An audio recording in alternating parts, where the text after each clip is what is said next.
So today we're looking at how the Studio and Project Whiteboards work together, but we are also looking at the systems and processes around running a WIP meeting.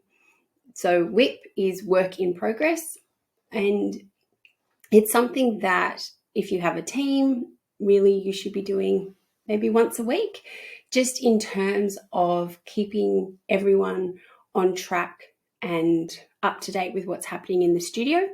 And if you work on your own, then the same principles are really apply. And the whiteboards give you an instant tool to run a WIP meeting without having to produce another document, write notes, constantly trying to update another document. So the whiteboards really do save you a lot of time, and they give you that process to run a WIP meeting really easily. So similar to the calendars, you have a studio whiteboard and a project whiteboard. And if we jump into the studio whiteboard, just like you've be familiar with this from our time tracking. So we've got all of our tickets here at the studio level. They've all got the projects that they relate to. You're able to start the timer from there, which I hope everyone has started their time tracking for this. You obviously can drag the tickets across the boards, and you're also able to click in to each of the boards to leave more details, attach documents, change the priority, change the board they sit on. And you also have here a detailed breakdown of the time tracking that is on that ticket. So if I jump into this one here, you'll see here that you can see there's been 33 hours logged on this ticket.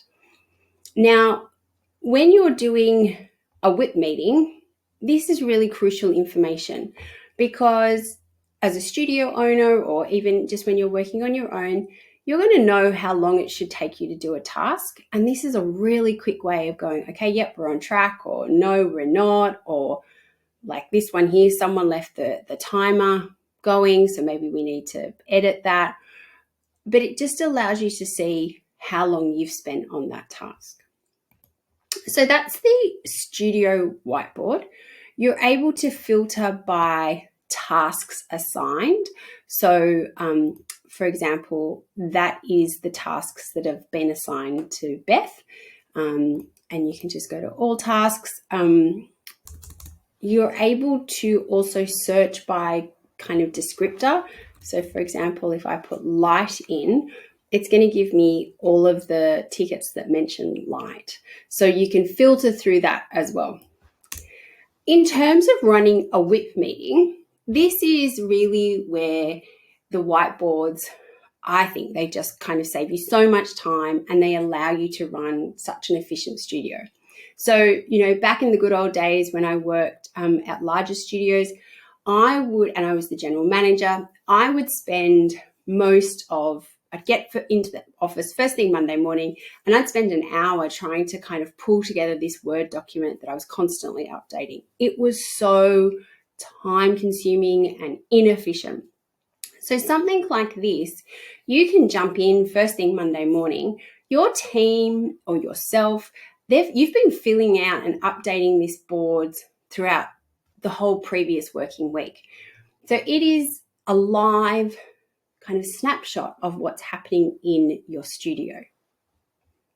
So the other whiteboard that you have is the project whiteboard. So every project has its own whiteboard. You can find that in the project. So if you click into the project from your project list, you'll see the 4 blue boxes, and we go to project whiteboard. They look very similar. Obviously, each ticket doesn't have the colored tag for the project at the top, but they all have, you're able to start the task, you're able to change the priority, and it has the project number here. The main difference between the Studio Whiteboard and the Project Whiteboard is this is where you're able to load the whiteboard template. So if you go back to day 3 where we built our whiteboard templates, this is where now you're able to use them. This is where you load the whiteboard templates. So it's a matter of just clicking which one you want. If you want to deselect one of the tasks, you can do that as well. And you just simply load the template. That quickly builds out that to-do list.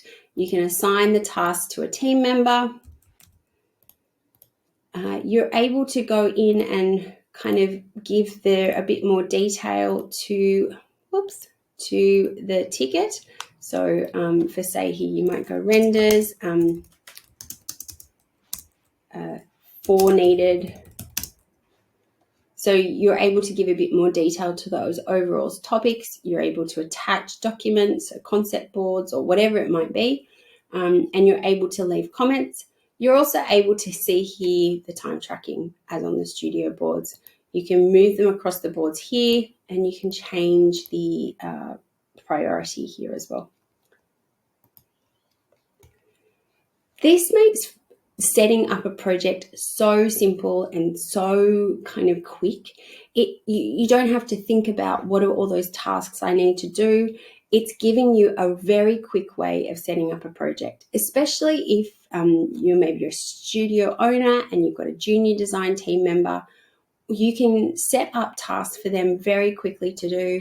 You can leave all the information you need on that ticket, and with a few things across the WIP meeting, you can go, okay, this is what I need you to get to work on. So the whiteboards are such a powerful tool to help you keep on top of all of those tasks in your studio. The whiteboard templates really enhance that experience and mean that you can just get on top of those to-do lists so much quicker. So I hope you've enjoyed today's lesson and kind of got your head around how the whiteboards work across the studio and the project whiteboards, and also how they can really help you drive efficiencies in your studio. See you tomorrow.